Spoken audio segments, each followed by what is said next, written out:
Hey Joe, I'm curious what it's like for you to kind of be at the forefront of this new ASU offensive identity where speed and bunting and kind of being a little more, you grind out the game a little bit more is kind of the name of the game here. So what's it like for you, and what kind of responsibility do you feel in order to be able to kind of lead that? Yeah, so coming from junior college baseball, that was kind of more of our style. Me being a speedy, more of a contact guy, I've kind of played that way my whole life. So I think it honestly was a perfect fit, and things are going to develop well throughout the season as the season goes on.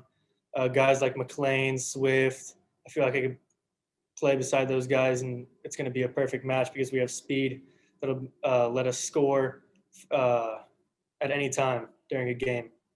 We'll be able to gap it, and we're going to have a lot of runners scoring from first, which is going to be huge in order for us to win games.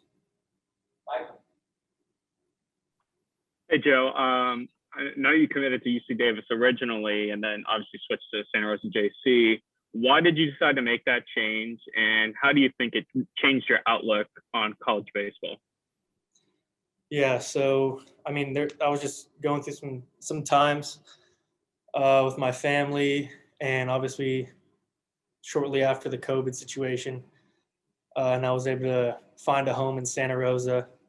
Coach Damon at Santa Rosa JC, guy runs a great program. I'm grateful for being able to go there. And when I got to Santa Rosa, it kind of gave me another edge to get back to D1 baseball, because ultimately my goal is to play professional baseball. So, and I think the best path for me was to go to the Santa Rosa Junior College and get to a power conference where I could showcase my skills on a higher ceiling. Jacob. Joe, when you and I spoke, when you initially announced that you were transferring to ASU, you had said that you weren't really sure. One of the things that you didn't know about was where you would play defensively. And now it sounds like you might actually be an outfielder rather than an infielder. What has that transition been like, and kind of how do you see yourself fitting into that role? Yeah, I came in just one of the player role that was going to help this team win games, and work in the offseason to get as fast as I possibly could, and put myself in a position to ultimately be in the conversation to play a lot of positions. And as things shaped up throughout the fall and this short spring season so far, it looks like outfield is going to be my home, and I'm willing to do that. I'm pumped for it. I love playing center field, love playing anywhere, honestly. But whatever helps this team win. Michael.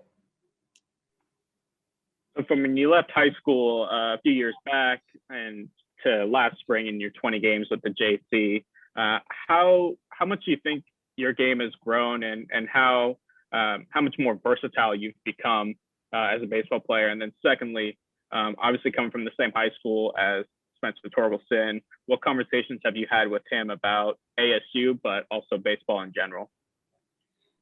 Yeah, so coming out of high school, when I ended up making the transition from Davis to Santa Rosa to ASU, I ended up talking to Torkelson a lot, because I was just trying to find a home that I could trust, because there weren't a lot of visits during the beginning of quarantine.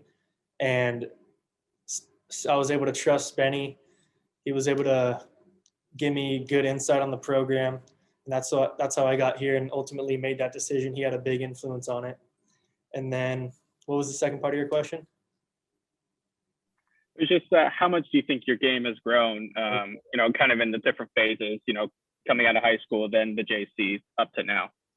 Yeah, so I think I've definitely gotten a lot more physical, put on about, I think I was 161 when I weighed in at Davis, and now I'm about 180, 182, pretty consistently as my game weight. Put on more speed. I think speed has been the biggest growth in my game. Not a lot of guys, you don't see a lot of speed in the big leagues anymore, honestly. It's more power, like home run hitting guys. And I kind of want to bring that aspect of the game back, because it adds a lot of value to scoring runs, stealing bases, and being able to play every position on the field will help me play longer in my career. Alex. Yeah, you mentioned sort of working on, getting faster. What did you do to sort of work on your speed? And then secondly, do you have any personal goals for yourself as far as stolen bases, getting from first to third, anything like that? So for working on speed, I honestly, a big part of it was really just going 100% in all my workouts as far as the form goes, as far as moving the weight, just giving 100% effort and really locking it in on that. And then what I did for speed work was a lot of band resisted sprints and uh, just more of like working smarter, not harder. Because back in the day, I would kind of bust it and push myself a little too much. And I realize now, working with our strength coach J Rob, that you want to work smarter, not harder. So maybe less reps, but more intent when you're going with speed work. And then as far as goals go, I just want to give my all and do whatever I can to help this team win games. Jacob. What do you think the advantages of being on a team where the guys are very similar to yourself, where it is that speed, getting the ball through the gaps kind of the thing? What's it like to kind of have a roster where top to bottom from a hitting standpoint, that's kind of the mentality? Basically, a lot of the guys it helps us trust the process a lot more, I feel like, because if you have maybe one or two guys that are hitting the home runs, there's guys that are going to try and do that. So I think if we can all buy into one certain goal and we all have similar skill sets, that those skill sets are going to come together as one and help us be a strong team.